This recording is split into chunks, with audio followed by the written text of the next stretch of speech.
Pikir heran, apa yang mereka kejar ke Palestina? Andai ada orang ingin merebut Irak, masuk akal. Merebut Irak karena banyak sumur-sumur minyak. Andai ada mau ekspansi ke Kuwait, masuk akal, karena sumur minyak di Kuwait banyak. Kenapa kembali ke Palestina? Ada apa? Tanah yang tandus, tanah yang kering kerontang.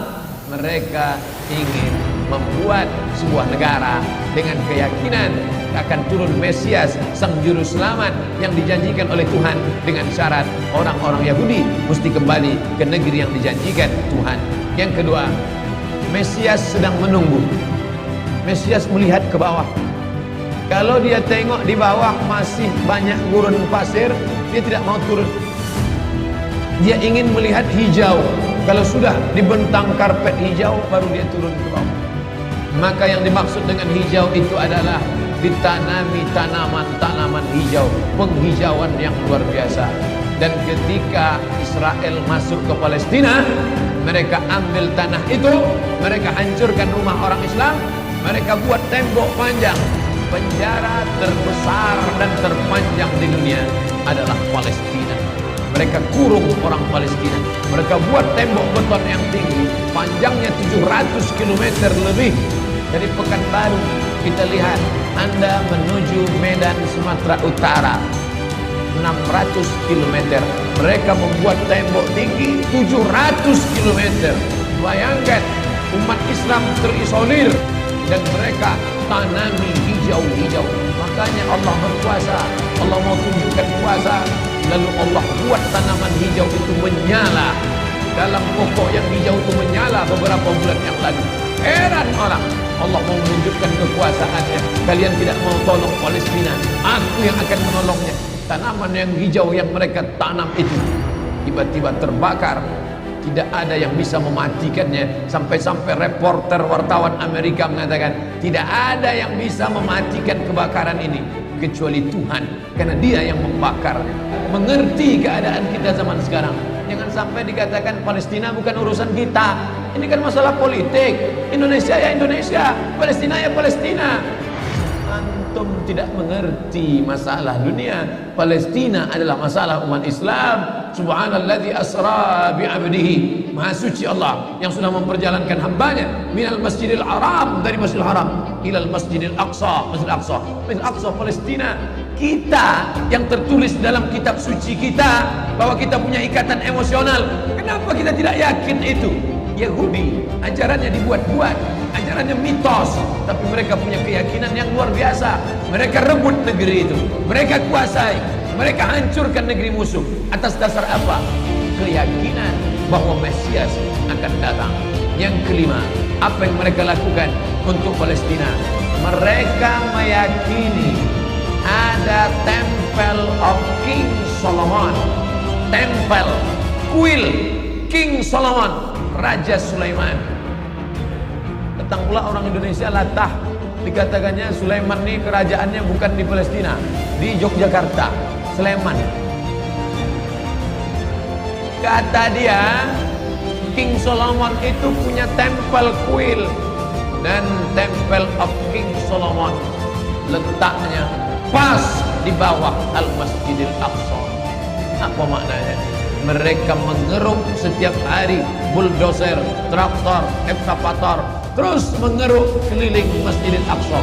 Mereka ingin meruntuhkan Masjidil Aqsa. Tulis Temple of King Solomon, enter, pilih image, tampak gambar replika.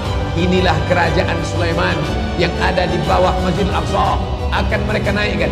Mereka sudah bangunkan rumah kecil replikanya, seperti orang Riau membuat rumah replika, rumah Melayu Kampar, rumah Melayu Siak, rumah Melayu Bengkalis. Di mana rumah itu? Di Purna MTQ. Anak-anak kita kalau mau tahu bagaimana rumah Melayu Kampar, bagaimana rumah Melayu Siak, bagaimana rumah Melayu Pelalawan, pergi ke sana. Sebagiannya ada, sebagian tak ada, entah kemana pergi. Tapi mereka membuatkan itu. Inilah dia replika kerajaan Temple of King Solomon. Artinya apa? Mereka ingin menghancurkan Al-Masjidil Aqsa berkeping, sampai akhirnya disitulah nanti kemarahan umat Islam. Tak marah, tak tidak. Lihat gayanya tak marah. kalian hancur-hancurkanlah. Banyak lagi urusan kami sibuk dengan ini. Tapi akan ada hamba-hamba Allah, la tazulu fi ummati ta'ifatun min ummati, akan tetap ada sekelompok umatku yang memperjuangkan agamaku, kata Allah Subhanahu wa taala. Yang terakhir, yang kelima,